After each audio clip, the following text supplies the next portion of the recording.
감사합니다. 어딜 가든지 가는 그 장소에 저희만 있는 것이 아니라 성령 안에서 여러분의 기도가 함께하고 있다는 것을 저희는 한 번도 잊은 적이 없습니다. 그리고 그곳에서 일어나는 모든 일 가운데 여러분의 기도가 우리와 하나 돼서 그 일들을 하나님과 함께 이루어가고 있다는 것을 그곳에서 일어난 일들을 경험할 때마다 고백하게 되어집니다. 진심으로 마음으로 어디에 있든지 같이 함께 해주시는 여러분들께 감사의 마음을 다시 한번 전합니다. 감사합니다, 여러분.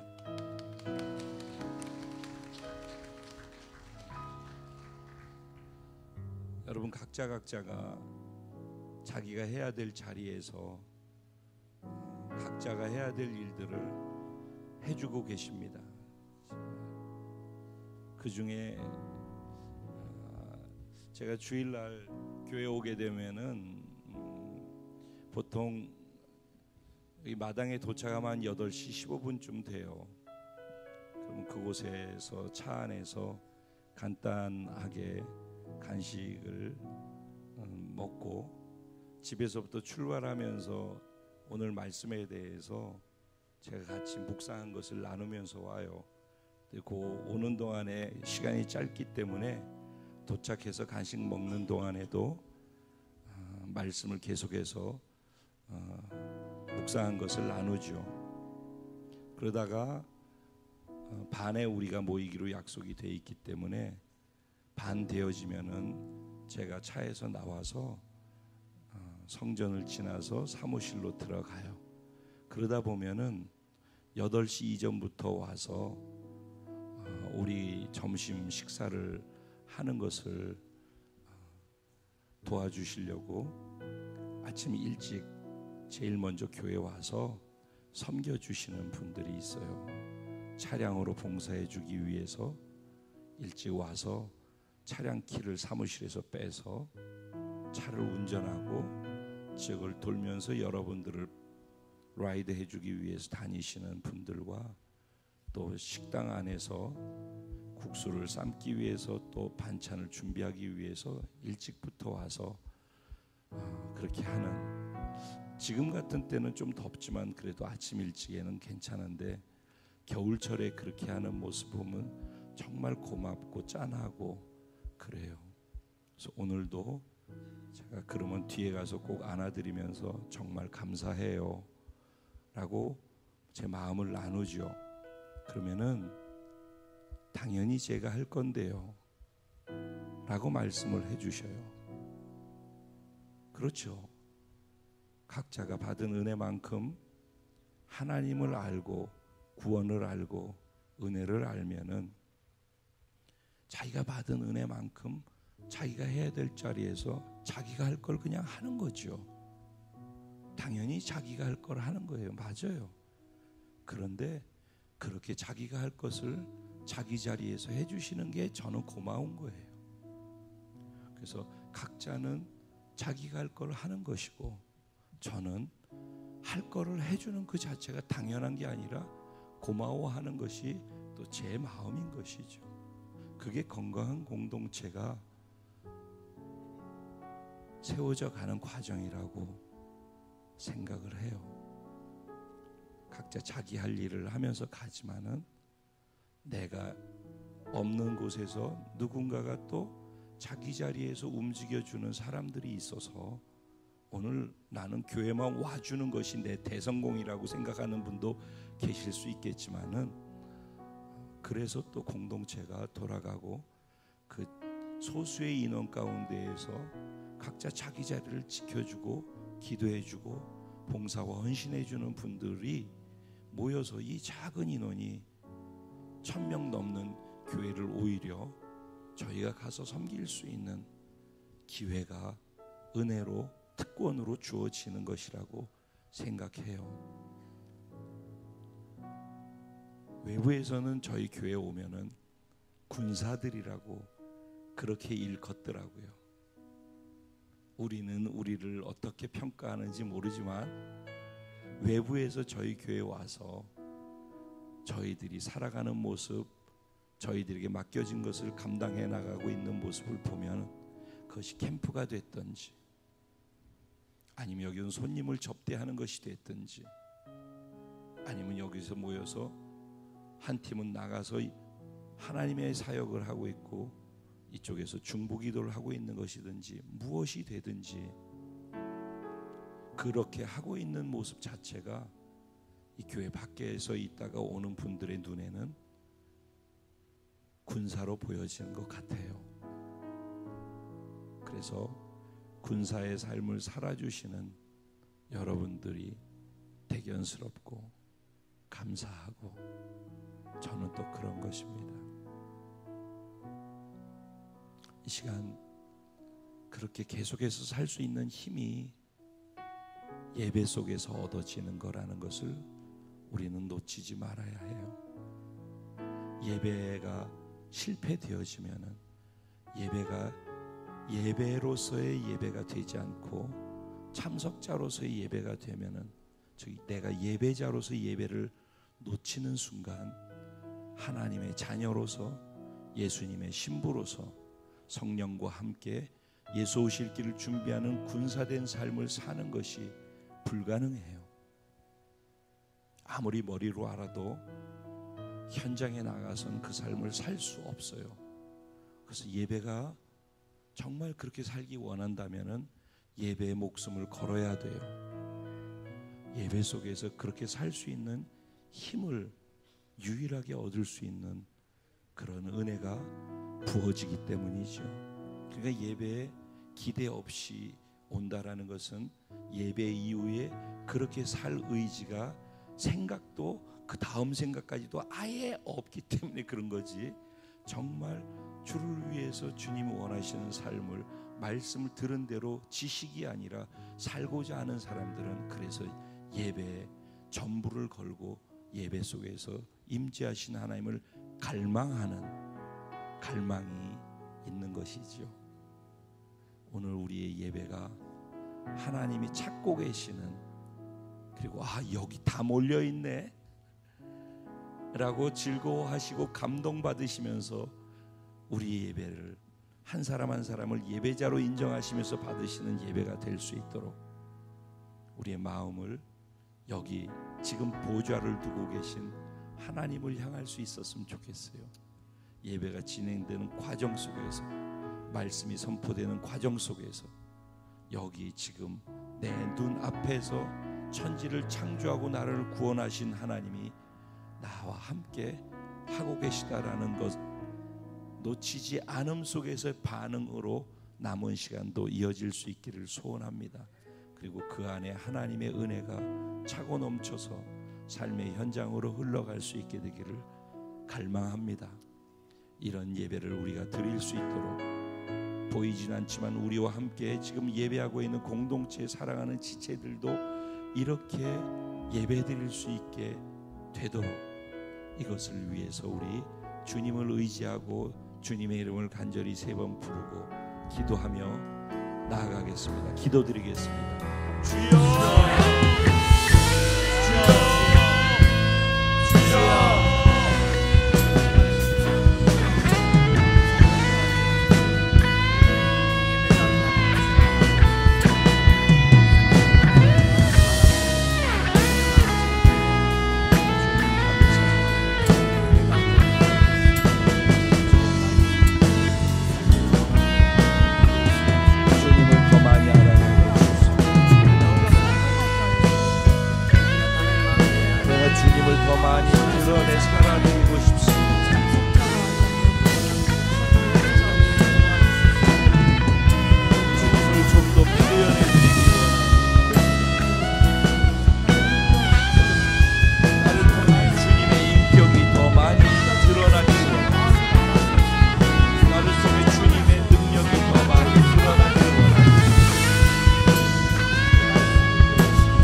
주님, 우리의 마음을 전부를 드리기 원합니다.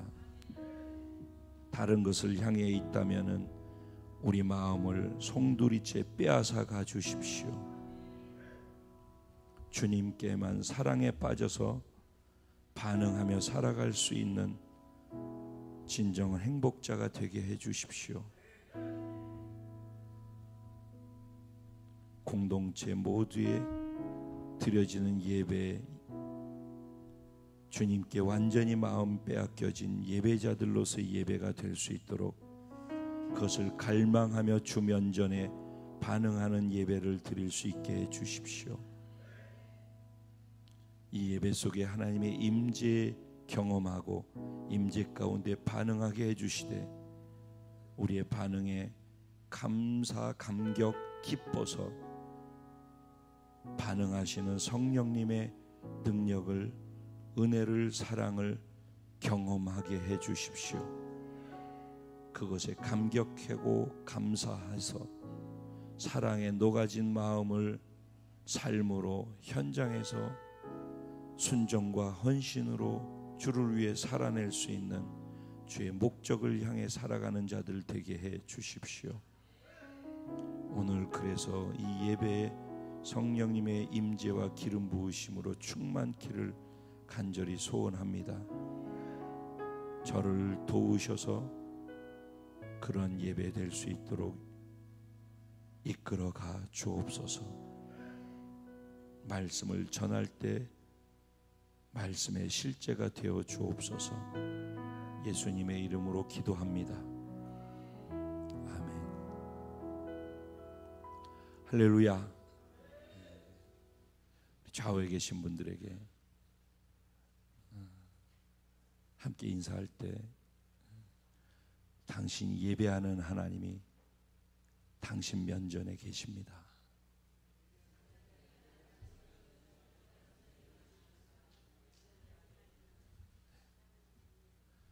네, 지금 하나님이 여기 계시다라는 것이 지식으로 알고 있는 사람과 그걸 정말 믿기 때문에 내가 아는 만큼 하나님한테 반응하는 사람과 하늘과 땅일 것입니다. 여러분은 하늘의 은혜가 있게 되기를 주님의 이름으로 축복합니다. 오늘 주신 하나님의 말씀, 본문은 2절만 잡았으니까 짧으니까 한 마음으로 이 본문의 의미를 생각하면서 말씀을 함께 합독해 보도록 하겠습니다. 로마서 1장 16절과 17절 말씀입니다. 우리 같이 시작하겠습니다. 시작. 내가 복음을 부끄러워하지 아니하노니 이 복음은 모든 믿는 자에게 구원 주시는 하나님의 능력이 됩니다. 먼저는 유대인에게요 그리고 헬라인에게로다. 복음에는 하나님의 의가 나타나서 믿음으로 믿음에 이르게 하나니 기록된 바 오직 의인은 믿음으로 말미암아 살리라 함과 같으니라. 아멘. 오늘 이 말씀을 가지고 복음에 합당한 삶의 예배자 바로 당신입니다. 이런 제목으로 주신 은혜를 나누고자 합니다.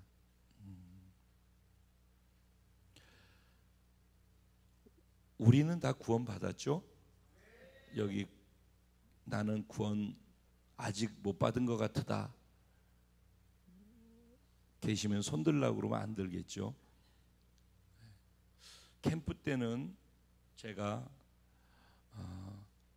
구분을 지어서 가운데 비우고 예를 들어서 그렇게 가운데 비우지 말자. 여기서는 예를 드는 거니까 저만 안 받은 걸로 할게요. 나는 정말 구원 받았다 믿는 사람은 거기에 앉아 계시고 나는 아직 확실히 모르겠다 하는 사람이 이쪽으로 올라오세요. 제가 이렇게 요청을 했어요. 그랬더니 이쪽에 있는 사람이 저 말고는 없더라고요. 다 본인은 구원받았다라고 생각하고 저쪽 편에 계셨어요. 얼마나 감사한 일인지 몰라요. 일단은 구원은 그렇게 믿음으로 시작되는 거예요. 믿음이라는 것은 생각하고 동의하고 감동하는 것이 믿음이 아니라 의지적 선택을 통해서 행동으로 표현되어져 나타나는 것이 믿음이고 믿음의 결과라고 말씀드렸어요. 그렇죠? 그러니까 선택이 행동으로 표현되어져야지 믿음이지, 표현되어지지 아니하는 믿음은 믿음일 수가 없어요. 그래서 그날 일부러 행동으로 이쪽에서 저쪽으로 옮겨가는 것을 선택하게끔 했던 것이에요. 그래서 저쪽에 다 갔단 말이죠. 그러면 일단은 제가 그들에게 구원을 시키는 복음이 있어서 구원을 받은 거잖아요. 그러니까 본인이 적어도 구원받았다라고 하면은 구원을 주시는 하나님의 능력이 되는 복음을 알고 있다라는 얘기가 되잖아요. 그렇죠? 그래서 복음으로 구원받지 못한 사람의 상황이 어떤지를 먼저 얘기를 했어요. 그쪽에 있는 분들은 상관없어요. 근데 이쪽에 있는 사람은요, 복음이 필요하고 구원을 받았다라는 말은 죄의 문제를 해결받았다는 말이고 절망에서 벗어났다는 말이거든요. 그러면 왜 절망인가 하면은 복음과 상관없는 사람, 구원받지 못한 사람은 여기에서 어떤 문제가 있는가? 죄의 대가는 죽음이거든요. 사망이거든요. 그리고 하나님의 진노의 심판을 받아야 되거든요. 근데 이게 이론이 아니라 실제라고 생각하면, 어린아이들은 아무리 얘기를 하더라도 난로 불이 있는데 겨울철에 추워서 불 켜놓잖아요. 집에다가 이거 뜨겁다, 뜨거워, 이거 되면 큰일 나, 쥐지, 만지지 마라 그러죠. 근데 꼭 만져가지고선 울고서 그러는 거예요. 해봐야지 아는 거죠. 근데 여기 지지야 이쪽에 있으면은 죽는 거야. 하나님이 무시무시한 불심판을 받는 거라니까. 근데 그것만 있는 게 아니라 여기는 이것도 이론이죠. 죽고 심판받고 죽고 그러고 난 다음에 지옥이라고 하는 곳으로 가는 거야. 거기서 불심판이 죽지도 않으면서 꺼지지 않는 심판이 영원히 계속되어지는 고통 속에 있는 것이야. 그러니까 죄라고 하는 것은 그런 결과를 안고 사는 거하고 똑같은 거야. 그런데 구원이라고 하는 것은 이 죄의 문제를 우리 쪽에서 해결할 수 없는데 예수님이 이 죄를 뒤집어 쓰고 십자가에서 죽으셔서 나도 자신이 죽을 때 죽여버려서 죄도 죽였다라고 선언하신 것을 믿음으로 받아들임으로 시작되는 거야. 그러니까 난 여기 있어도 내 스스로 죄 문제를 해결할 수 있어. 선하게 살면서, 아니면 공부 열심히 해서 똑똑해서, 아니면 돈 많이 벌어서 내가 그냥 어영부영 하다가도 한 번에 또 구원받을 수 있으니까 아깝잖아 세월이. 그러니까 여기서 연락에 놀다가 즐기다가 막판 가서 예수 믿지 뭐. 좀 나중에 믿을게, 나중에 변화될게, 뭐 이런 케이스들을 많이 보지 않습니까?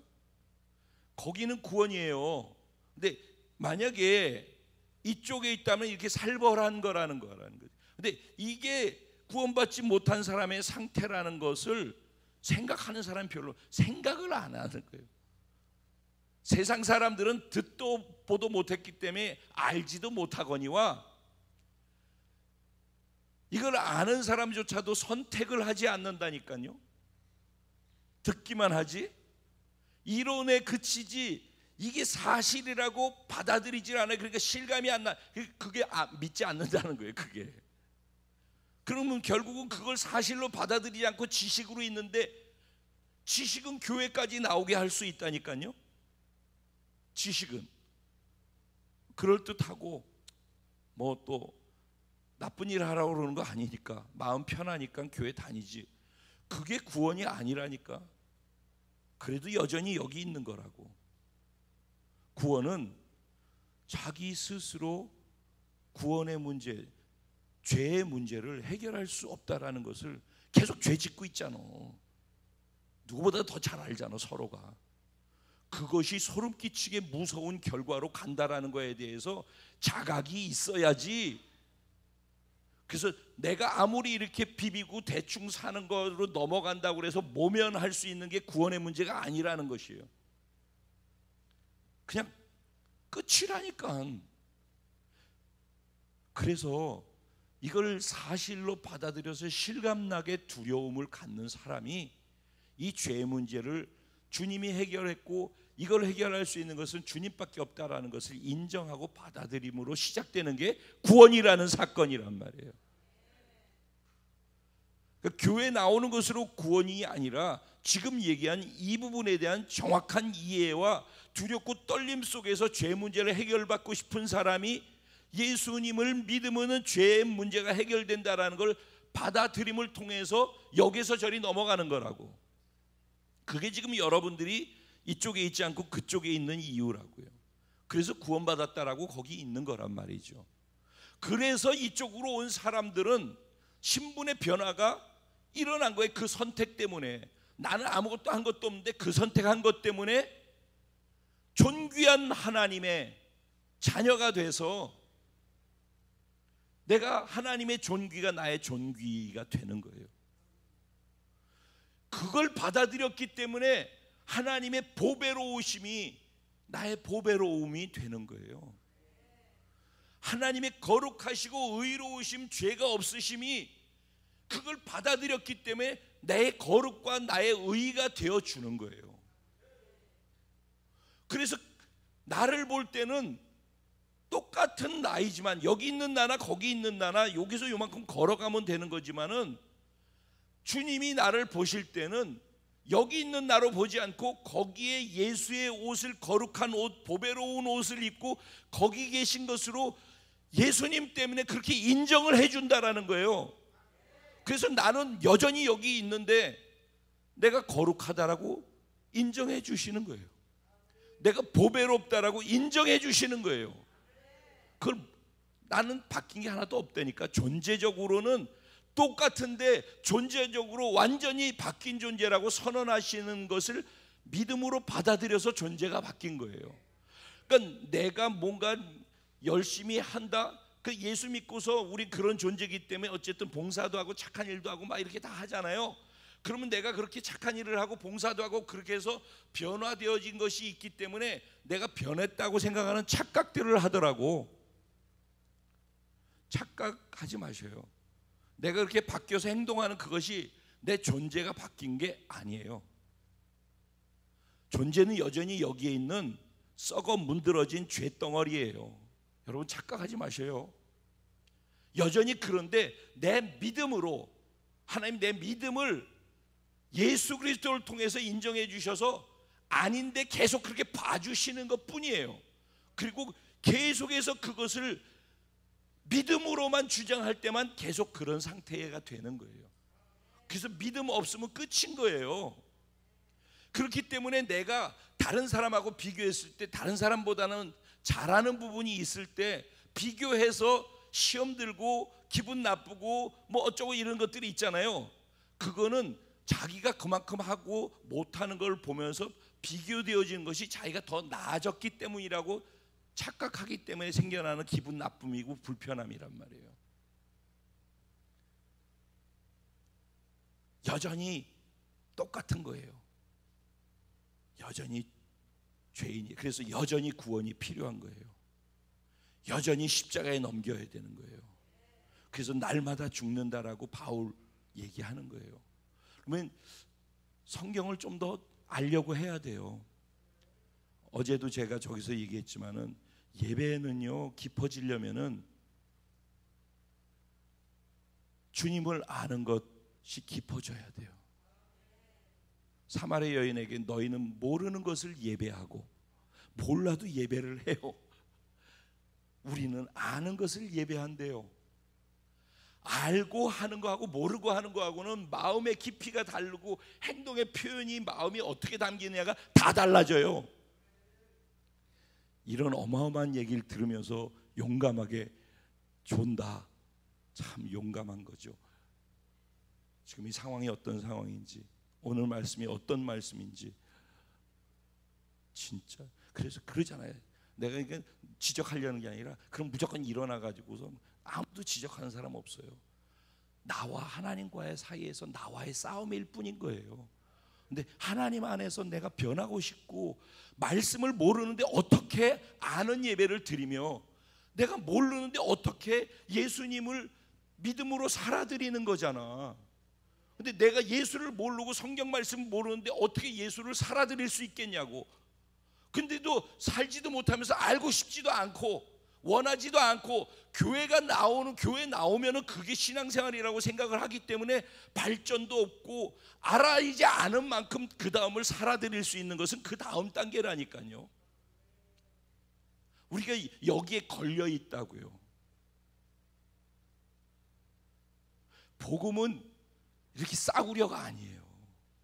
복음은 우리 전 인생과 영원의 변화를 만드는 어마무시한 하나님의 구원의 능력이라니까요. 근데 그 복음이 뭔지를 잘 몰라요. 그래서 그냥 복음으로 예수 믿으면 교회 나오고 그게 구원받은 거라고 생각하고 그냥 사는 거예요. 그러니까 너무 자잘한 것에 마음이 뺏기고 시험 들고 뭐 넘어지고 이런 일들이 수없이 많이 일어나는 이유는 복음이 뭔지를 너무 모르기 때문에 너무 쉽게 팔랑팔랑 거리는 거예요. 복음은 그런 것이 아니에요.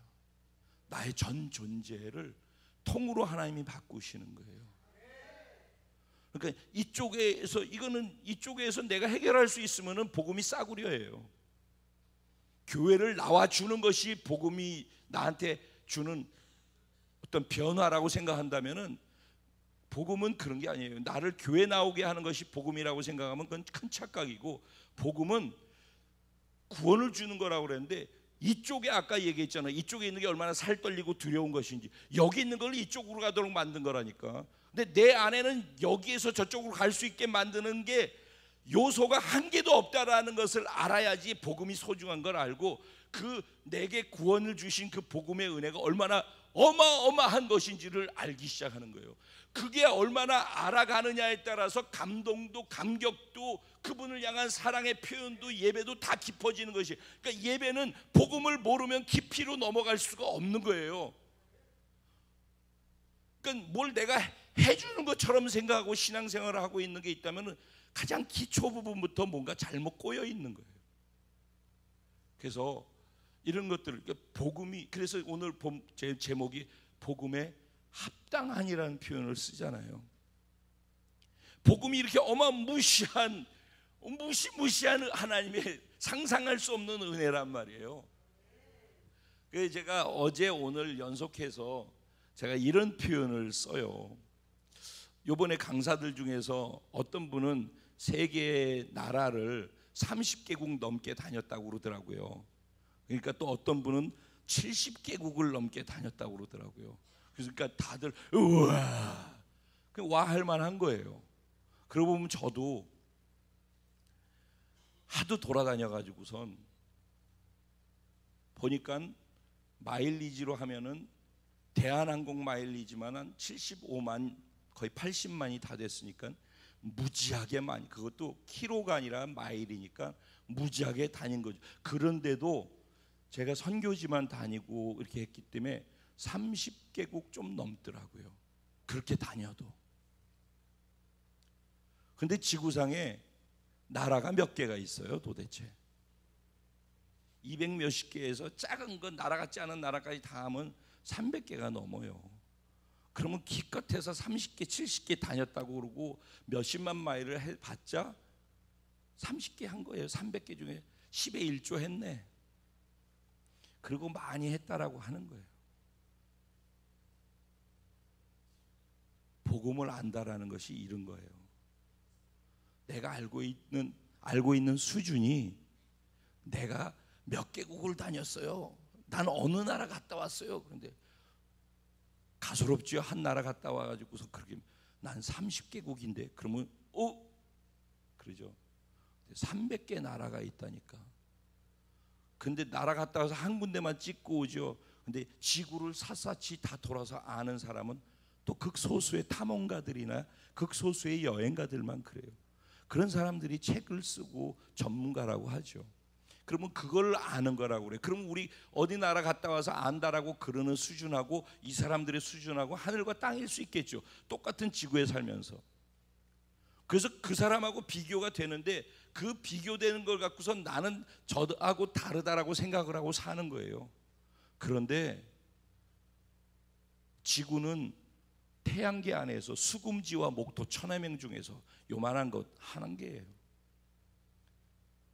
그러면 태양계 안에서의 지구를 생각해 보세요.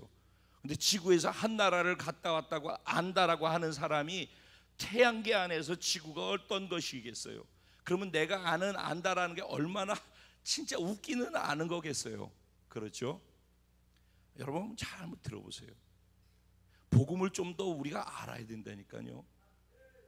그런데 태양계 안에서 아는 것을 그래서 알았다고 치자고요. 수금, 지화, 목토, 천해, 명왕성은 이제 뭐 아니라고 그러던데 어쨌든 8개가 됐든 9개가 됐든 이 태양계 안에 있는 것을 우리가 꿰뚫어서 알았다고 치자고요. 그래서 지구를 안다라고 하는 것이 가소롭게 여겨지는 사람이 있다고 치자고요. 근데 태양계는 은하계에서 태양계 같은 것이 은하계 안에 수천억 개가 들었어요. 태양계가 은하계 안에 들어가면 수천억 개라니까. 수십 개가 아니라 수천억 개. 근데 그런 은하계가 우주 안에는 수천억 개가 있다니까. 그런데 그 우주가 지금 이 시간에도 팽창하고 있다니까. 이게 복음이에요. 여러분, 복음 8강의 글자를 아는 게 복음이 아니라 삶으로 경험해서 알아가기 시작할 때만 복음의 지경이 넓어지는 것을 조금씩 알아가게 되는 지혜로 내게 삶을 통해서 복음의 지혜로 들어오기 시작하는 거예요. 복음의 지경은 살아가는 사람에게만 넓어지는 것이지 머리로 들고 입으로만 내까리고 공부하고 책 보고서는 그렇게 해가지고 알 수 있는 영역이 아니에요. 여러분, 복음은 이런 어마어마한 거예요. 복음의 은혜라고 하는 것은. 그럼 복음은 뭐예요? 하나님인 거예요. 하나님의 사랑, 예수 그리스도. 예수 그리스도가 보이지 않는 영이신 하나님이, 보이지 않는 영이신 하나님의 말씀이 아무리 사랑이라고 해도, 아무리 은혜라고 얘기를 해줘도, 아무리 구원이라고 얘기를 해줘도, 아무리 이것이 진짜 이루어지는 것이라고 얘기를 해줘도, 이것이 능력이라고 아무리 얘기해줘도 보이지 않기 때문에 아무도 믿질 않는 거예요. 그러니까 보이는 사랑으로, 은혜로, 능력으로, 구원으로 이 땅에 와주신 게 예수님이고 그 사건을 복음이라고 하는 거란 말이에요. 그러니까 복음은 우리 인간, 여기에 살고 있는 이 인간은 구원이라고 하는 것을 할 수 있는 것이 전혀 없는 무기력한 존재라는 것을 선언하고 드러내는 게 복음이에요. 조금 안다고 알고 조금 산다고 그런 게 아니에요.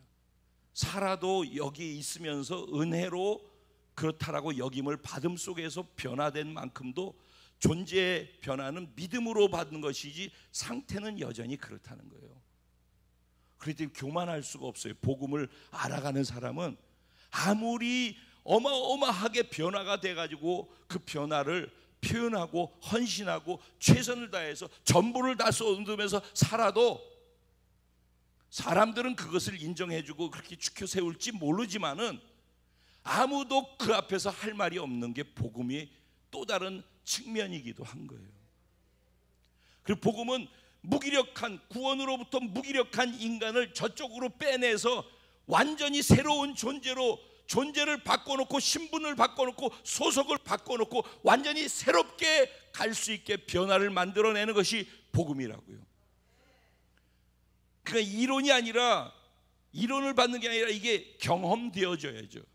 그래서 복음을 정말로 만나서 경험하는 사람은 그 사람의 삶의 변화가 일어나고 인생의 변화가 반드시 일어나게 돼 있어요. 복음을 만나기 이전과 이후는 BC와 AD로 나뉘어지게 돼 있고, 그 나뉘어지는 것은 단지 경계선이 아니라 뚜렷하게 변화된 모습이 드러나고 보여지게 되어 있는 것이 복음이지, 중간에 회색지대에 앉아서 이것도 저것도 아닌 그런 거는 없는 거예요. 그러면 차든지 덥든지 해라, 내가 내친다라는 말은 다 그런 의미인 거예요. 너희가 이 편에 서든지 저 편에 서든지 둘 중에 하나를 정확하게 선택을 해라. 어중뛰게 이렇게 해놓고 있지 말고. 이거 다리 아파서 어떻게 오래 있을 수 있어 이거. 이 복음이 얘기하는 것들이에요. 복음은 우리를 이렇게 변화시켜요. 진짜 복음을 만나면은, 오늘 이 본문이 그런 거잖아요. 사도 바울 이전에는 사울이었잖아요. 성경 능통자잖아요. 그러니까 성경 안다고 복음을 하는 거 아니라니까요. 성경을 꿰뚫어서 알고 있어서, 율법 학자 중에 율법 학자가 사울이었잖아요. 거기서 우등생 중에 우등생이었고, 그리고 자기가 알고 있는 성경의 지식을 가지고 자기가 메시아를 기대하고 있다라고 하면서 유대인들은 메시아인 예수를 기다렸는데, 예수가 오니까 자기가 알고 있는 성경 지식으로 예수를 십자가에 못 박았어요. 그리고 난 다음에 예수 믿는 사람들이 이단이라고 하면서 예수 믿는 사람들을 잡아서 감옥에 가두고 돌로 쳐서 죽이는 일을 하는데, 최일선에서 앞장서서 그 일을 했던 사람이 누구라고요? 사울이에요.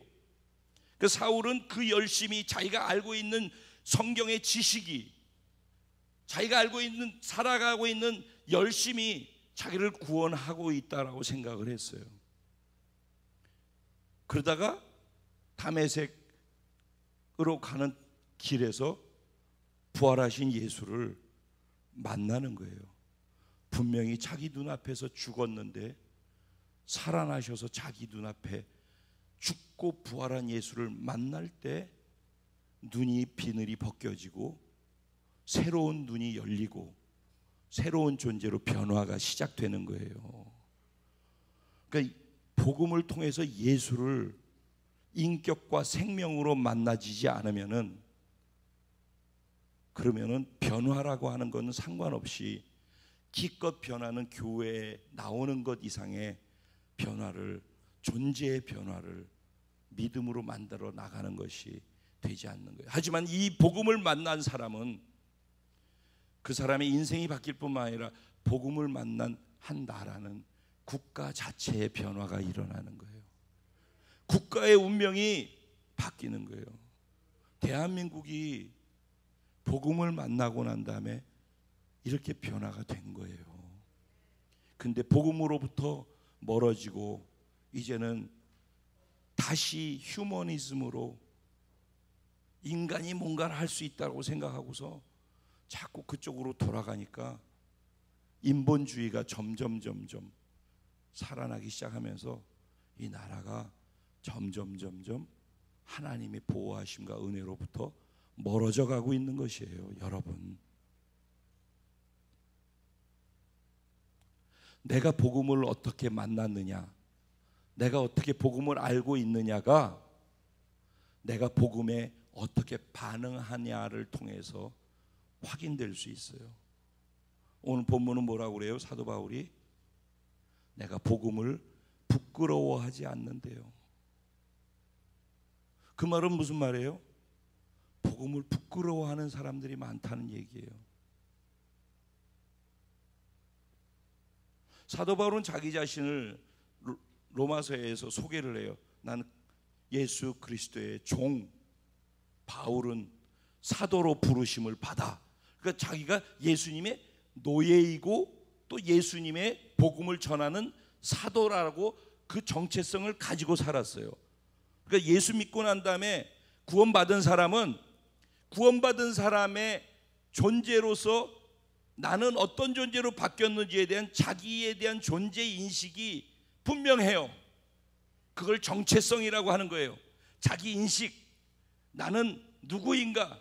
나는 하나님의 자녀. 나는 거룩하게 구별된 하나님의 백성. 나는 예수님의 신부. 나는 성령 안에서 하나님 군대가 돼서 예수님이 오실 길을 준비하는, 그게 나다. 자기의 변화된 정체성을 정확하게 아는 거예요.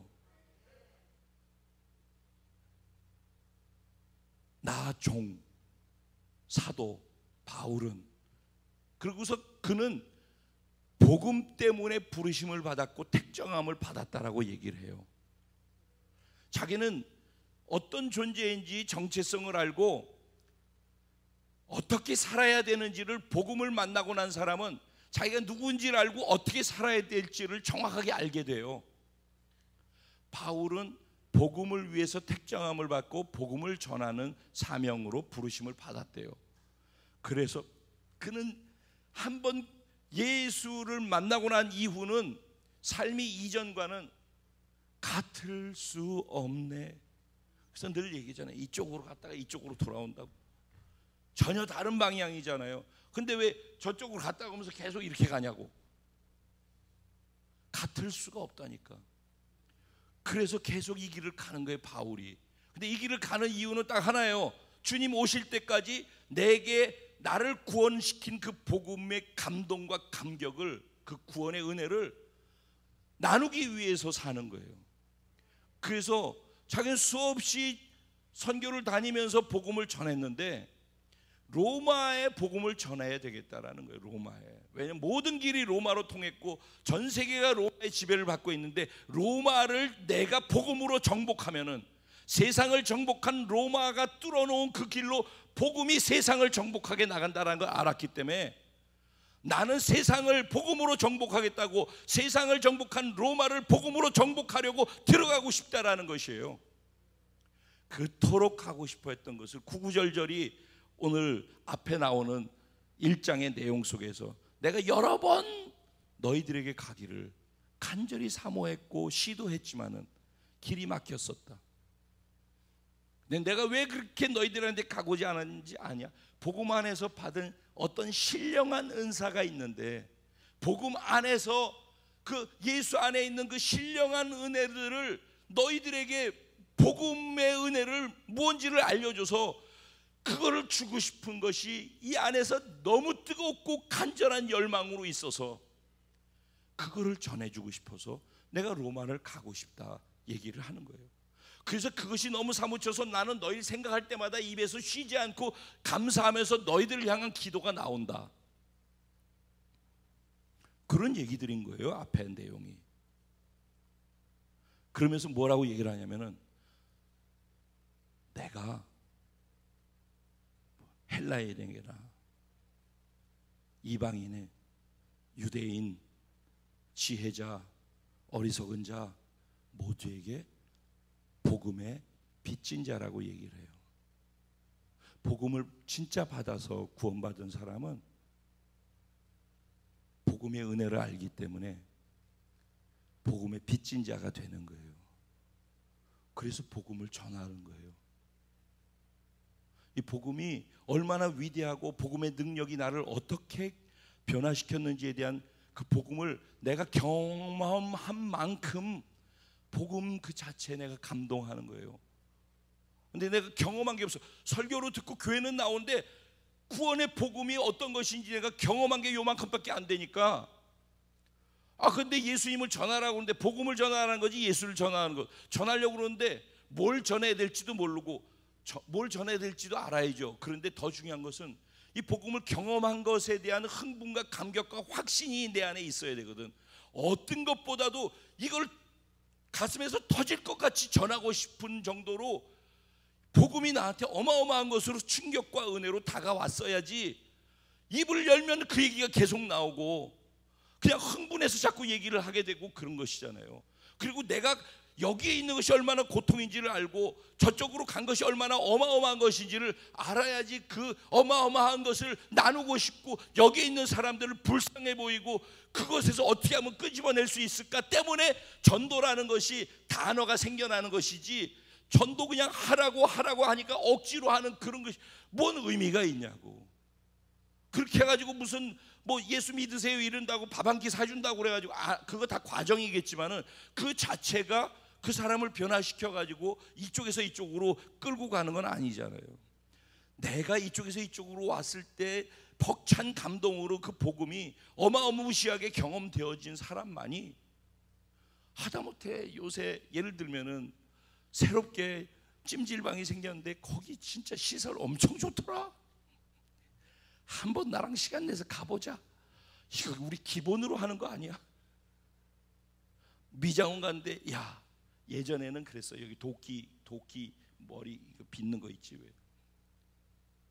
옛날 사람은 거기 또 그 꽂고 댕겼던 사람도 있었어 옛날에.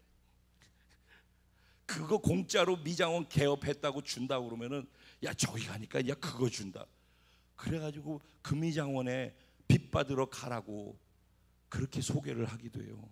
하다못해 그런 것도 먹어보니까 맛있으면은 야 저 식당 새로 생겼는데 진짜 맛있더라, 같이 한번 먹자.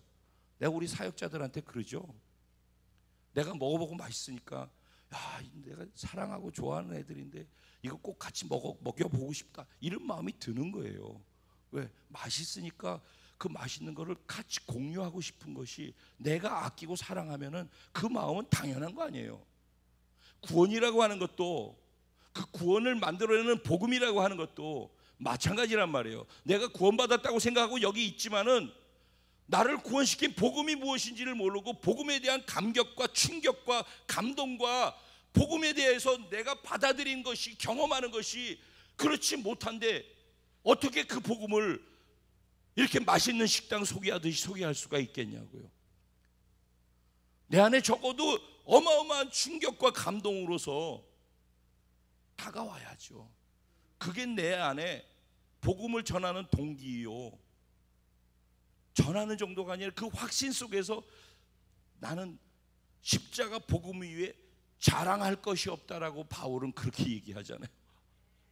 내가 예전에 자랑했던 모든 것들이 다 화장실에 배설물처럼 다 쏟아서 버렸고, 예전에 자랑했던 게 나 부끄럽다는 거예요. 이게 다 화장실에서 다 빼내버리고 나를 이렇게 여기에서 저쪽으로 빼낸 이 복음에 내 전부를 다 걸고 그 복음을 자랑하기 위해서 나는 내 전부, 내 인생을 걸고 산다. 이게 사도 바울이 얘기해요. 근데 왜 너희는 복음을 부끄러워하니? 왜 복음을 쪽팔려가지고 사람들이 내가 복음 전하는 예수쟁이라고 하면 드러내면은 사람들이 나를 우습게 여기고 그럼 내가 되게 쪽팔릴 것 같은데?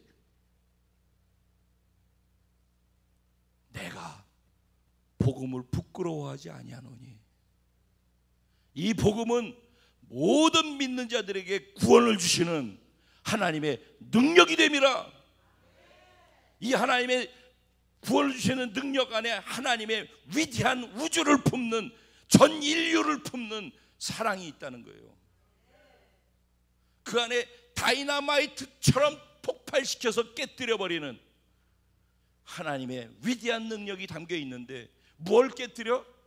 우리의 죄와 죄로 인해 가지고 고통하게 만드는 그 죄의 열매와 결실들, 그거 끝까지 우리를 붙들고 놓지 않는 그 모든 것들을 깨뜨리는 능력이 단지 구원받는 걸 넘어서서 그 죄와 사망의 늪에서 나를 얽어가지고 빠져나가지 못하게 하는 그 뿌리를 깨뜨리는 능력이 어디에 있다고요? 복음에 있다니까. 복음을 모르면 죄와 싸우는 거 평생 싸워도 1cm도 변화가 없어요. 근데 복음을 알면은 한순간에 진짜 그 복음이 내게 믿어져가지고 들어가기 시작하면 한순간에 나를 변화시키고 죄로부터 자유함을 주는 능력을 경험하는 게 복음이라니까요. 복음 안에서 예수 그리스도의 성품이 복음 안에 담겨 있는데, 예수 그리스도의 성품을 복음을 통해서 알아가면서 만나기 시작해야지 내가 부활하신 예수를 내 믿음으로 내 육체로 표현해서 살아드릴 때 내가 내 인격과 내가 억지로 쥐어짜서 척하면서 하는 것이 아니라 예수의 인격이 나를 통해서 조금씩 표현되어져서 드러나기 시작하는 거예요. 신앙생활은 나는 부인되어지고 죽음으로 넘기고 예수, 부활한 예수는 내 안에 계시다라고 믿는다며 내 믿음으로 내 삶을 예수의 인격과 예수의 능력을, 예수의 복음의 은혜들을 다른 사람들한테 경험하게 통로로 믿음으로 흘려주는 것, 그게 신앙생활이에요. 그게 흘러갈 때 사람들이 살아나고 세워지는 거예요. 그걸 살리고 세우라고 그래요. 그래서 살리고 세우는 예수 그리스도가 나를 통해서 그분의 인격으로 나아갈 때 그분의 아름다우심이, 그분의 거룩하심이, 그분의 권능이 나를 통해 나가면서 사람들이 살아나고 그것을 보아서 맛보아 아는 자들이, 그래서 우리를 그리스도의 향기라고 하는 이유는 그래서 그렇게 표현하는 거예요. 그냥 성경에 써 있는 내용을 써먹는 단어가 아니라 이렇게 사는 사람들 안에서 나타나는 냄새가 예수 냄새가 나서 그래서 그렇대. 그러니까 그건 언제까지나 성경에 나와 있는 이야기 중에 써먹는 하나의 단어이지 내가 향내가 나가지고서 예수를 드러내는 것으로 그 나의 인격을 짜서 하는 것이 아니라 그분의 인격이 드러나는 것으로 하는 것 속에서만 이 향내가 나요. 그거를 그 향내를 보면서 예수님이 쓴 편지가 나를 보는 사람이 그분의 연애 편지를, 그분의 사랑을 읽을 수가 있는, 그래서 우리가 그리스도의 편지가 되는 거예요. 그러니까 정말 말씀도 깊이 생각하면서 들어야지 되고 이 말씀대로 살아야지 복음을 알아간다니까. 이 말씀이 나를 바꾸고 변화시키고 내 문제를 해결하고 그렇게 하는 말씀이라며. 근데 왜 이 말씀을 그렇게 가볍게 여기고 알고 싶지도 않고 이 말씀대로 살려고 안 하는 이유는 이 말씀이 내 문제의 답이 아니고 내 노력과 내 열심과 내가 뭔가를 하는 것으로 해결할 수 있다고 생각하기 때문에 교회 와서 예배 드리는 것 따로, 그리고 살아가는 것 내 방식대로 살아가는 것 따로, 그리고 내가 하고 싶은 것도 내가 하고, 그리고 죄 지면은 그냥 살려주세요 하는 그것만 반복하니까 변화라는 것을 만들어낼 수가 없는 거라는 거예요. 우리가 정말 신앙생활하면서 진지해질 필요가 있죠. 이게 장난이 아니잖아요. 뭐 종교생활 해가지고선 절에 1년에 4월 초파일날 한번 가서 등 켜놓고 우리 가족 다 위해서 기도해 주세요 하고선 돈 뭐 몇만 원 주고서 거기다 등 걸어놓고 오는 것이 그게 그 사람들의 종교란에다가 불교 쓰는 이렇게. 근데 기독교도 일주일에 한 번 와서 예배드리고 그것으로서 나는 그렇게 될 거라고 생각하는 거 뭐가 달라요? 그럼 종교라고 일컬어질 수 있는 거 아니겠어요? 우린 그런 게 아니라니까. 우리 생명을 받은 거예요. 기독교는 생명이고 그 생명을 받은 자는 진짜 생명은 조화가 아니라면은 잘하는 거죠. 모양새는 꾸불꾸불 할지 몰라도 그 안에 생기가 있고 변화가 있고 그 다음에 냄새가 나고 향내가 나고 꽃이 피고 열매를 맺는 것은 당연한 생명을 가진 자들의 이치이죠. 복음은 우리를 그렇게 변화시킨다니까. 복음에 문제가 있는 것이 아니에요. 복음은 언제나 능력이에요. 복음에는 문제나 하자가 없다니까. 그 복음으로 구원받았다는 우리들이 복음을 모르기 때문에 하자들을 만들어내고 있단 말이에요. 제가 이렇게 하니까 꼭 맨날 이렇게 혼나는 것처럼 이렇게 하는데 절대 그런 거 아니에요. 만약에 그렇게 된다면 전 정말 제가 용서를 구하고, 전 정말 그런 게 아니에요. 전 여러분을 설득하고 싶은 거예요. 여러분이 마음이 열려서 제가 뭐를 얘기해서 같이 공감하고 어떻게 같이 가고 싶어서 그러는지, 저는 같이 살고 싶다고 그러잖아요. 그것 때문에 제가 여러분들에게 호소하면서 설득하고 변증하고 그냥 설교를 선포하고 끝내는 게 아니라 여러분을 이해시키고 설득해서 같이 마음에서 우러나서 그 길을 좁지만은 힘들지만은 함께 기쁨으로 그 길을 갈 수 있는 그런 분들을 여기에 세워드리고 싶은 거예요. 근데 감사한 것은 제가 가는 길이 잘못됐다기보다는 그래도 잘 가고 있다고 하나님이 이 적은 몇 명 안 되는 인원으로 우리에게 주어진 사역이 너무 귀한 일들이 일어나잖아요.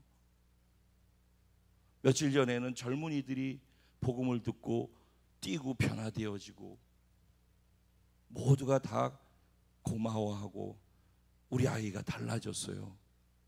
이런 얘기 인사 많이 들었어요. 제가 특별히 서울 쪽에서 온 사람들한테 정말 교회 아이들이 큰 은혜 받고 갔다고, 너무 고맙다고.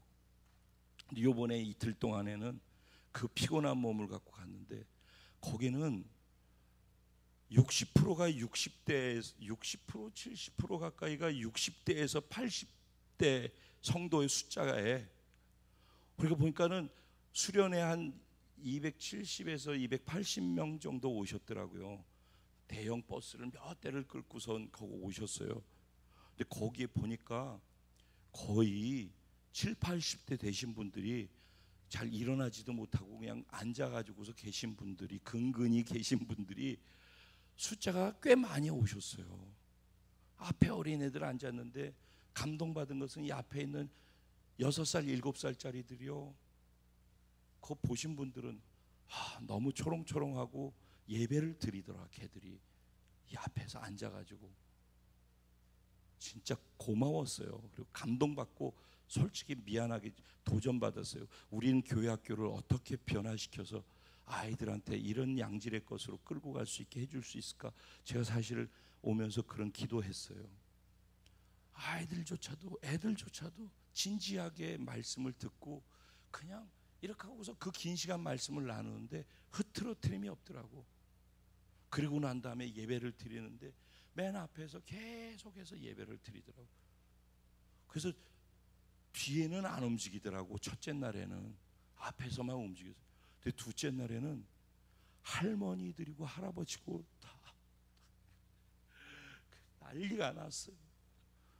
그래서 다들 이거를 놓고 그 교회 변화를 위해서, 그 교회 예배의 변화를 위해서 기도했던 사람이 하나님 앞에서 감사해서 감격해서 불가능하다고 생각했거든요.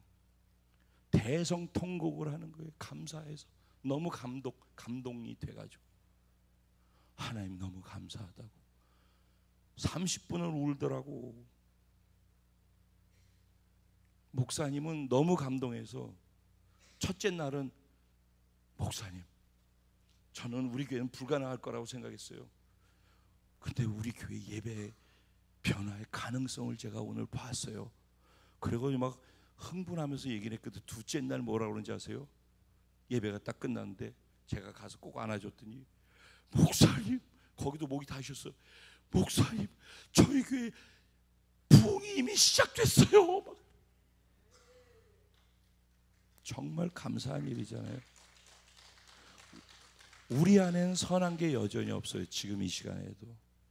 그때도 캠프하면서 있는 에너지 다 쏟고 가서 첫째 날 말씀 전할 때 저는 제 안에 있는 에너지가 마지막 바닥까지 다 떨어져가지고 게이지 제로 된 상태인 게 느껴져가지고 요엘이한테 걸려줄 때가 넘어졌어요.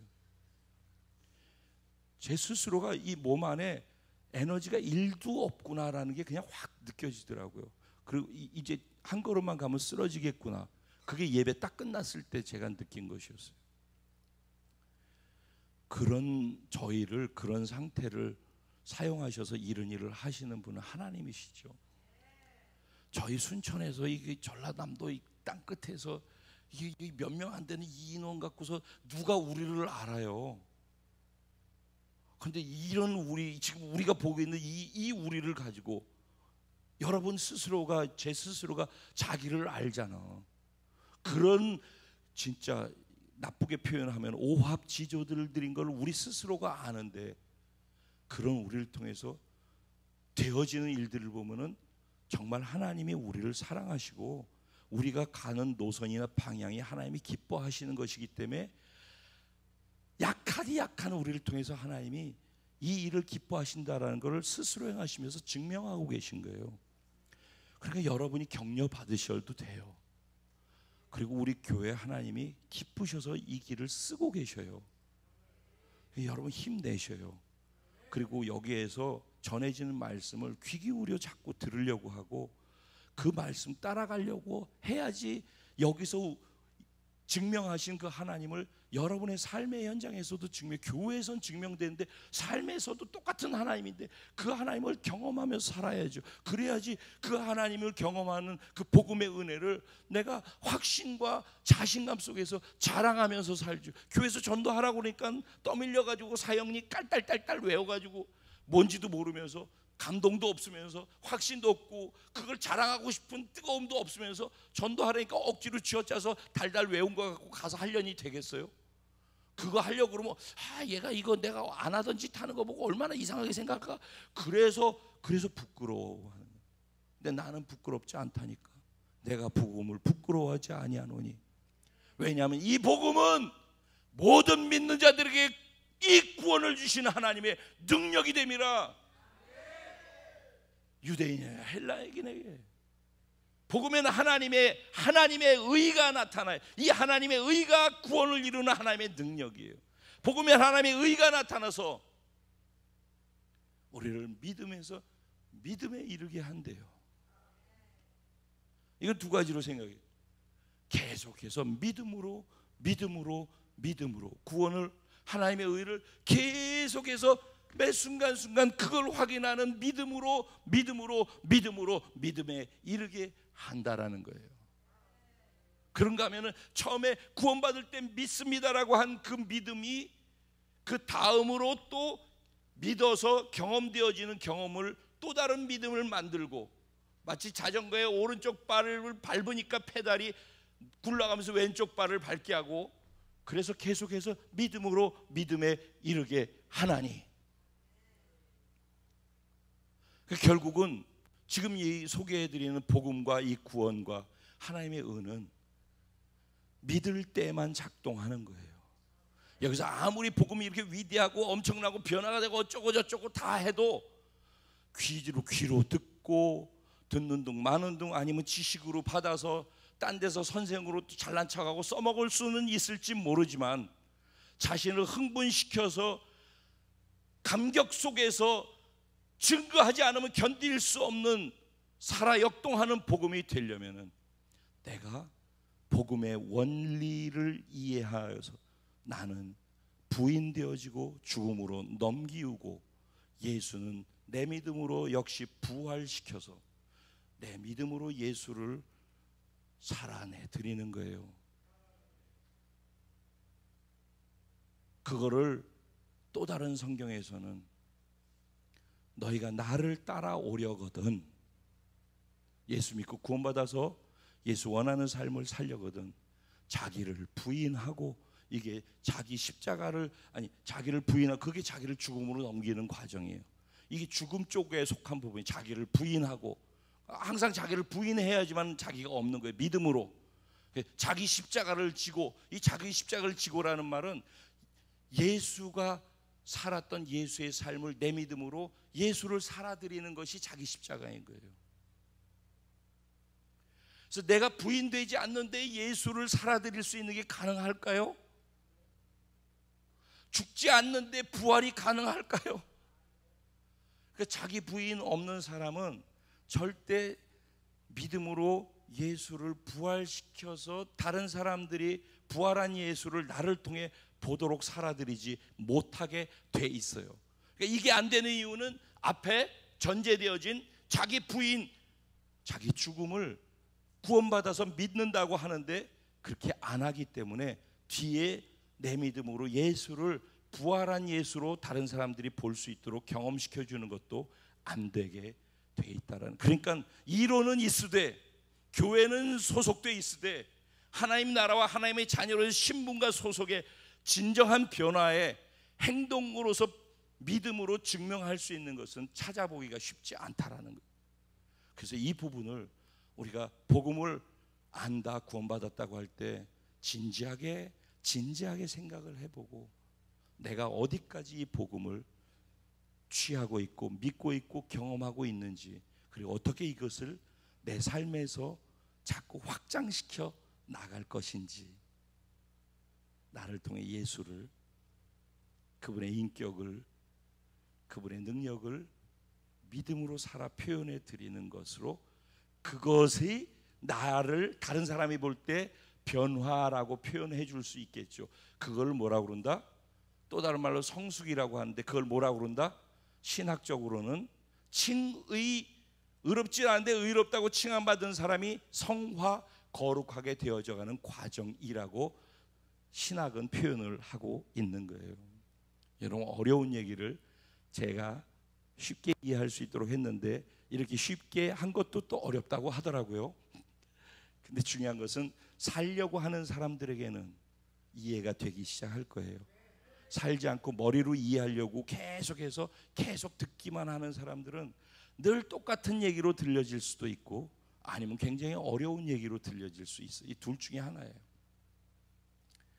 간곡히 부탁하는데 살기를 바랍니다. 그래서 복음이 사라지면서 경험되어지는 그것이 내가 그리스도인으로 살 수 있는 동력을 얻어요.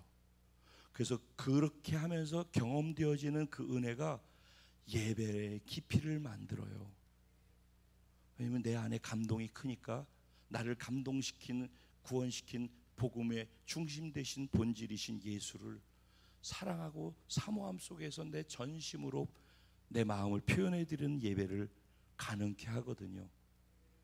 그런데 그게 여기에서 가능케 돼서 그런 예배를 드리게 되면은, 여기에서 사람들이 대부분 여기서 은혜 받고 여기서 끝내잖아요. 그런데 여기서 받은 그 은혜가 여기서 끝나지 않고 이 은혜가 커서 삶의 자리에서 예수를 표현해 드리는 삶의 예배자로까지 가는 것이 복음에 합당한 삶의 예배자라는 말에 담겨져 있는 의미이고, 제가 그것을 여러분과 함께 공유하면서 그런 삶을 우리 공동체가 살기를 소원하는 것입니다. 같이 기도할까요? 이 성찬은 우리가 캠프에서 성찬할 때 정말 매년 은혜를 엄청 받는다고 해요. 그것은 성찬의 의미를, 본질을 집중해서 생각함 속에서 이 성찬을 대하기 때문에 그래요. 이제 이 얘기는 캠프에 강사로 오셨던 분이 너무 이 성찬을 참여하고 난 다음에 엄청 은혜를 받은 거예요. 와, 성찬하면서 이렇게 은혜를 받는 건 처음이야. 그래서 여기서 한 그대로 그 형식을 가지고서 본인 거기 가서 그대로 하셨대요. 근데 여기에서 받았던 그 은혜의 충격이 거기서 자기 똑같이 했는데 그게 안 되더라는 거예요. 이유는 이 형식에 있는 게 아니라 그때 성찬의 본질을 이 성찬 위원들에게서부터 제가 그 일찍 만나가지고 이걸 할 때 어떤 마음으로 하고 어떻게 하고 뭐가 중요하고 이런 얘기를 미리 다 하잖아요. 그걸 다 듣고 성찬 위원부터 여기 들고 있지만 울면서 이거 하잖아요. 여러분 보셨어요? 성찬 위원들이 그냥 이렇게 하고선 있는데 그들이 이 성찬에 대한 의미를 알고 감동해가지고 하나님의 은혜에 감동해서 눈물을 흘리면서 성찬 이거를 들고 있는 거란 말이에요. 그리고 그 앞에 와 있는 사람이 이미 그 하나님의 임재 속에 성찬 안에 임재하신 하나님의 임재와 구원의 은혜가 그냥 전이 돼서 앞에 서기만 하더라도, 그 떡을 띄려고 하더라도 이미 내가 예수님 살을 찢었구나, 내 죄 때문에 이게 확 와가지고선 느껴지면서 그게 실제로 믿어짐 속에서 진행되기 때문에 엄청난 강력한 은혜가, 십자가 복음의 구원의 은혜가 성찬 안에 다 담겨 있잖아요. 이전 것은 지나갔다, 죽었다, 새로운 피조물 됐다.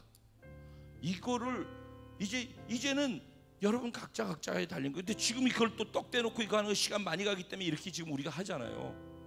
대신 이거를 간결하게 함 속에서도 그 의미를 살리고자 함께 들고 있다가 같이 그것을 한번 정확하게 찝어드리고서 성찬을 하자고 하는 이유는 그나마 본질을 생각하면서 같이 동시에 하려고 그러는 거거든요. 그러니까 이제 문제는 어디에 있는 거예요? 성찬의 은혜에는 문제가 없는 거예요.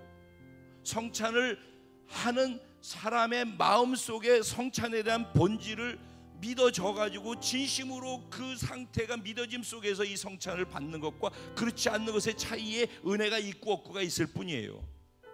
이 성찬을 잘 못하고 성찬의 의미를 생각하지 않고 먹고 마시는 자는 병든 사람도 있고 죽은 사람도 있다라고 그렇게 얘기를 하잖아요. 하지만 이 성찬을 의미를 알고 똑바로 한 사람은 성찬을 받는 가운데 변화를 경험하게 되고 치유를 경험하고 하나님의 능력을 경험하게 만드는 것도 성찬이라고 그랬잖아요.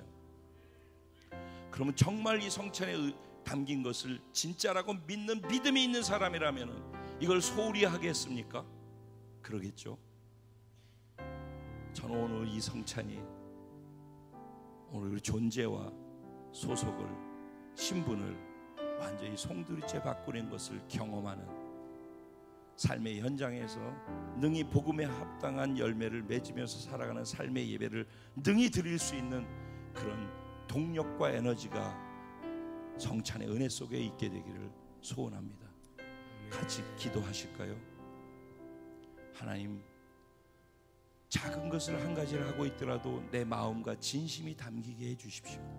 예배에는 진리의 성경 말씀에 입각해서 내가 그 말씀에 내 진심을 드리고 성령과 나의 영이 하나 되어서 하나님 면전에서 반응할 때 그게 참 예배라고 했는데, 하나님, 내가 이 성찬을 대할 때에도 그런 마음으로 대할 수 있게 하여 주옵소서. 주님의 이름을 한번 부르고 각자 마음을 갖고 주님께 나아가며 기도하며 기도드리겠습니다. 주여,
연약한 저를 들어서 주님으로 채워 써주시는 것 감사합니다.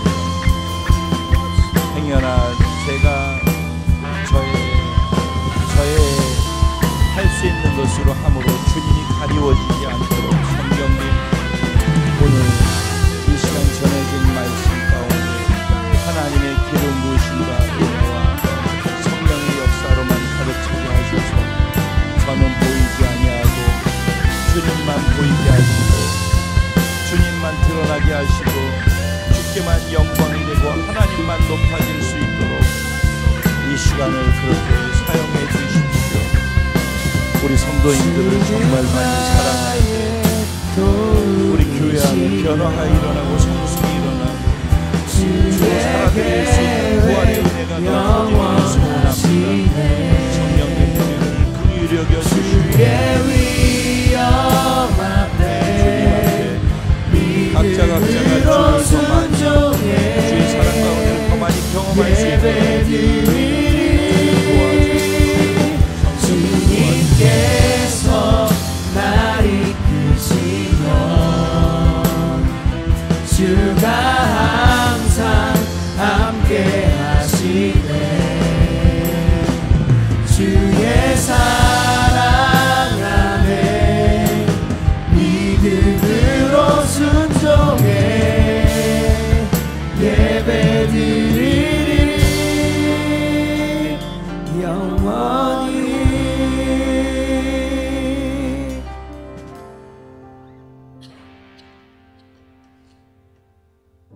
예수께서 이르시되 내가 진실로 너희에게 이르노니 인자의 살을 먹지 아니하고 인자의 피를 마시지 아니하면 너희 속에 생명이 없느니라.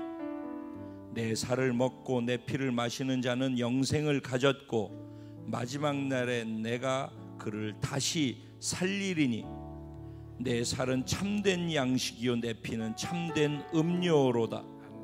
내 살을 먹고 내 피를 마시는 자는 내 안에 거하고 나도 그의 안에 거하나니 살아계신 아버지께서 나를 보내시는 매 내가 아버지로 말미암아 사는 것 같이 나를 먹는 그 사람도 나로 말미암아 살리라.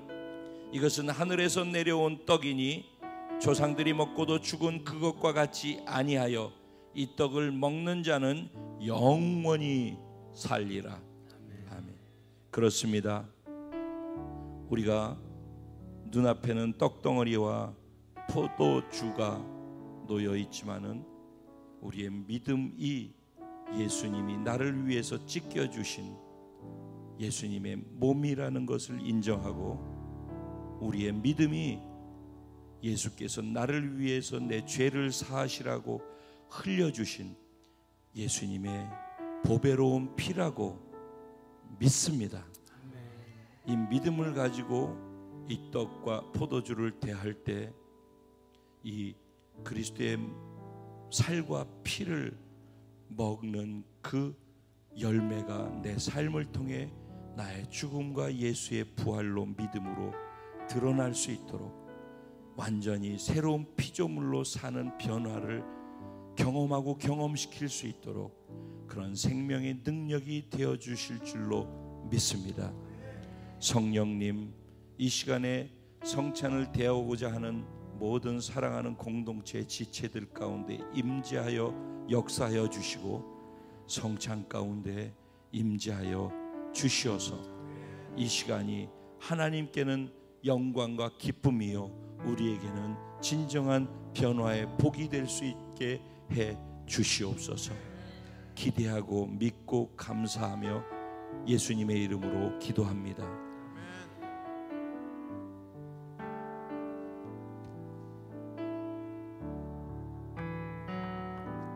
십자가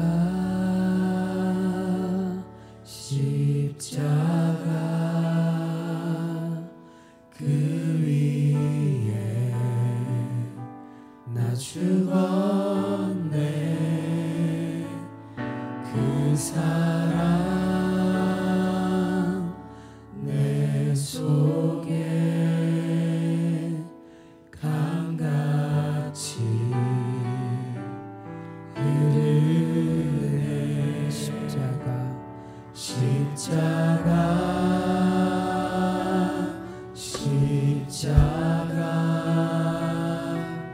그 위에 나 죽었네. 그 사랑 내 속에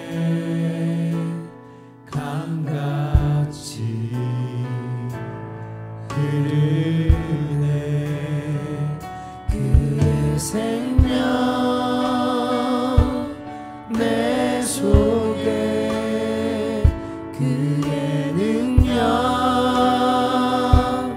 내 안에 그의 소망 내 삶에 나의 삶 주의 것 십자가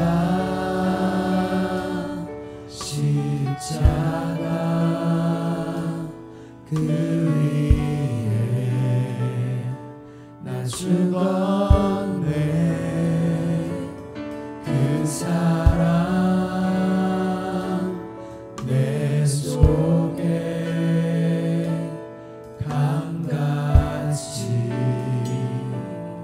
흐르네.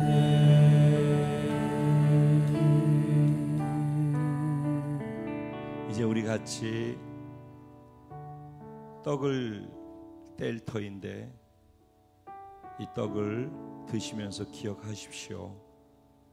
내가 이쪽에 서 있는 죄인이라는 사실, 그리고 나 스스로는 나를 구원할 수 있는 것이 내 안에 없다라는 것을, 내가 지금도 짓고 있는 그 죄 때문에 예수님이 갈기갈기 찢겨진 그 몸이 지금 내가 들고 있는 떡이고 내 죄가 계속 되는 한 주님의 몸은 계속 찢어져야 되고 그 은혜가 지금 이 시간 또 다시 새롭게 선택하고 다시 살아갈 수 있는 기회를 선택을 주는 은혜의 시간이라는 것을 기억하시기 바랍니다. 기억하십시오. 이 떡은 저와 여러분을 위해서 찢겨주신 예수님의 몸입니다.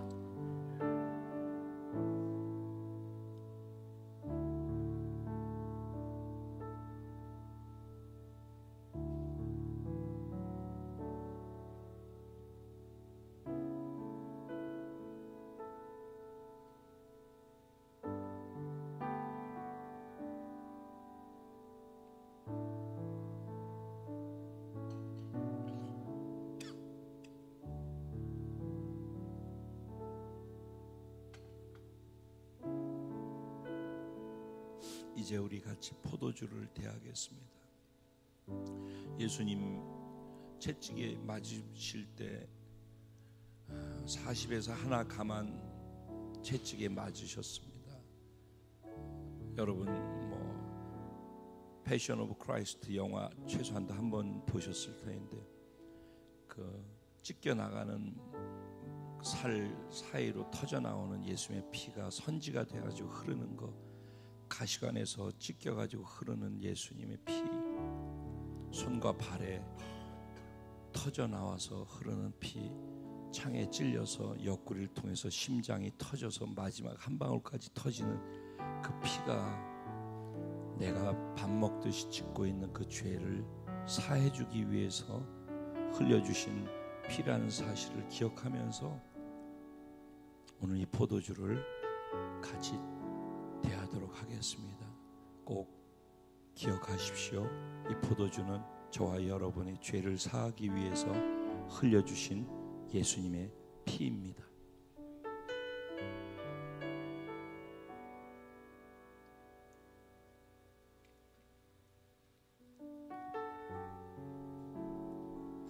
그 상태에서 우리 같이 개인적으로 하나님께 기도하는 시간 잠깐 가졌으면 좋겠습니다.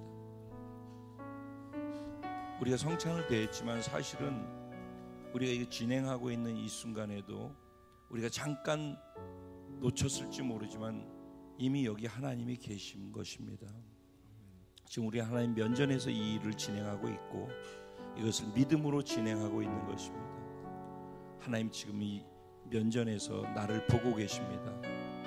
그 면전에서 내가 이것을 받고서 나의 믿음을 그분께 고백하고 표현하는 결단과 선택입니다. 이 모든 것은 다 오직 믿음으로만 진짜가 되어지는 것입니다. 성찬의 하나하나의 의미를 잘 새기고 기억해서 믿음으로 취하여서 새로운 피조물이 돼서 완전히 하나님 주신 은혜와 복으로 가득 차서 이전을 나갈 수 있는 그런 시간이 되기를 소원합니다. 주님, 제가 무엇을 어떻게 했든지 제 안엔 역시 선한 게 없음을 고백합니다.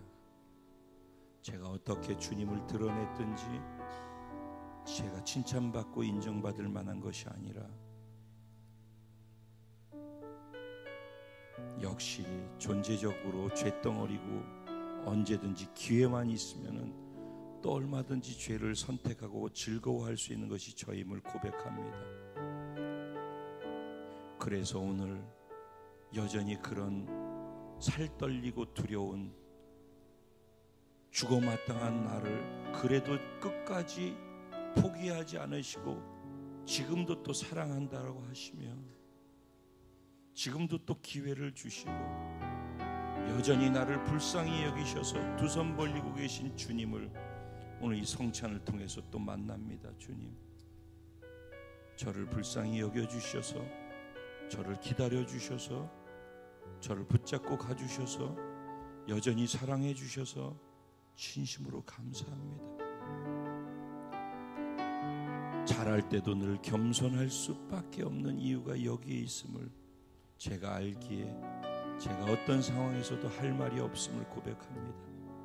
주님만 드러나게 하시고 주님만 역시 높아져 주시기를 제가 소원하고 고백합니다.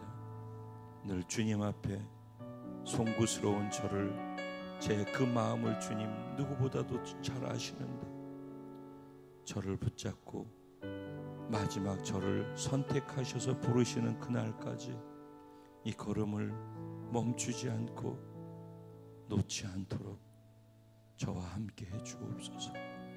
오늘도 완전히 새로운 피조물로 부활하신 예수로 덧입혀져서 나는 이제 완전히 새로운 존재가 됐다라는 신분과 존재와 소속에 대한 확신을 가지고 이 자리를 떠나가려고 합니다. 성령님, 그렇게 살 수 있도록 복음을 알았사오니, 복음의 은혜가 얼마나 어마어마한 것인지 조금 알았사오니, 내가 아는 만큼 삶의 현장에서 순종으로 살아드림을 통해 복음을 점점 더 알아가는 깊이가 있게 하셔서 그 감격과 자랑거리가, 확신이 복음을 전하지 않으면 견딜 수 없는 바울 같은 상태로 나를 끌고 갈 수 있도록 계속 복음에 합당한 은혜를 부어 주옵소서. 그래서 늘 이기는 자의 삶이 우리의 공동체의 삶의 현장에서 있게 하여 주옵소서. 그 이김이 늘 주님께 감사하고 영광 돌리는 높임의 예배로 삶의 예배가 되게 하여 주옵소서. 수고하고 무거운 짐을 지고 온 우리들이 예배 속에 주님의 은혜를 경험하고 감사를 기대하며 미리 마음으로 준비한 연보를 주께 드렸습니다. 주님 기쁨으로 받아주시고 이들의 주를 향한 사랑과 믿음과 소망에 반응해 주옵소서. 그리고 이 성찬과 오늘 말씀에 선포되어진 그대로 우리 안에 이 것을 경험할 수 있는 은혜를 주셔서 삶의 자리에 망가지고 무너진 부분이 복음 안에서 예수를 반석으로 놓고 다시 건강하게 세워지게 하시고, 연약한 육체는 회복되게 하시고, 삶의 붕괴된 자리는 다시 반석 위에서부터 올라가게 하여 주시고, 영적으로는 더욱 자라나고 성숙돼서 믿음으로 주를 더 많이 살아내 보여드릴 수 있는 은혜까지 하나님이 성령으로 이끌어 주시옵소서. 이 은혜가 이 한 주를, 한 달을, 평생을 살 수 있게 하여 주옵소서. 감사하며 반드시 나를 사랑하기 때문에 다시 오실 신랑 예수님의 이름으로 축복하고 기도드리옵나이다. 아멘. 할렐루야. 우리 그 자리에 일어나셔서 하나님께 감사의 마음을 표현해드리고 공동체에 주신 찬양을 우리의 신앙 고백으로 드리고 축도로 예배를 마치겠습니다.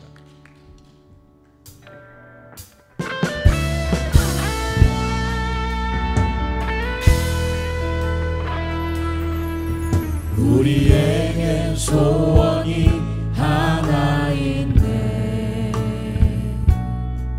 주님 다시 오실 그날까지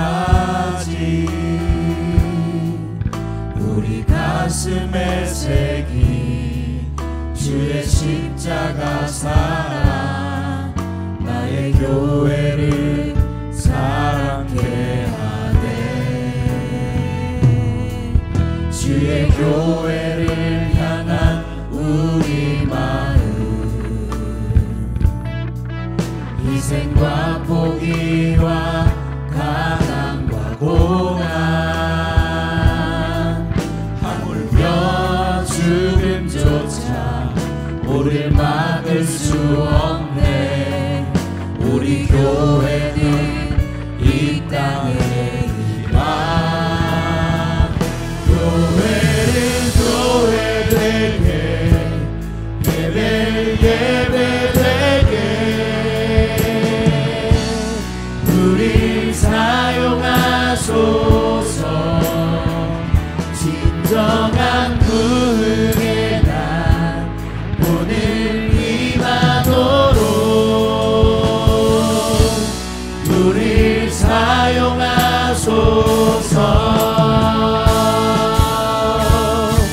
성령 안에 예배하리라.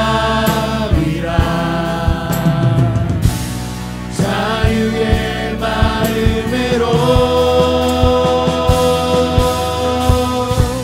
사랑으로 사역하리라.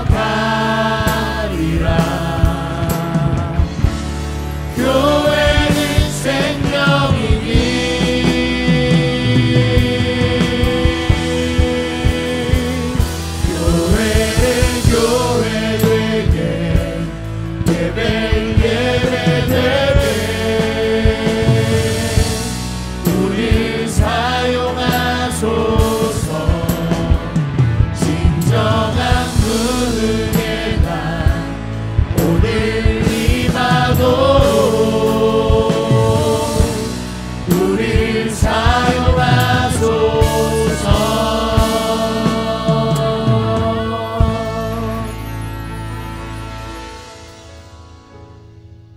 지금은 우리 주 예수 그리스도의 무한하신 은혜와 아버지 하나님의 영원하시고도 극진하신 사랑과 보혜사 성령님의 감화 감동 위로 내주 충만 교통 역사하시는 축복이 오늘 하나님의 말씀을 들으며 복음에 대해서 다시 한번 깊이 있게 생각해보고 복음을 삶으로 적용해서 살아가면서 경험되어지는 복음의 확장의 은혜가 내 삶의 주를 위해서 살아가는 동력으로 삶의 예배를 드리는 것으로 성화시켜 나가겠다라고 성령과 함께 결단하며 성찬의 은혜를 가지고 삶의 자리로 떠나가는 사랑하는 모든 성도들의 머리 위에와 가정과 생활과 자녀와 범사 위에 월드비전 커뮤니티에 속해 함께 예배한 모든 영혼들과 처소 위에 그리고 앞으로 되어질 월드비전 커뮤니티의 모든 사역 위에 이제로부터 영원까지 함께 계실지어다. 아멘.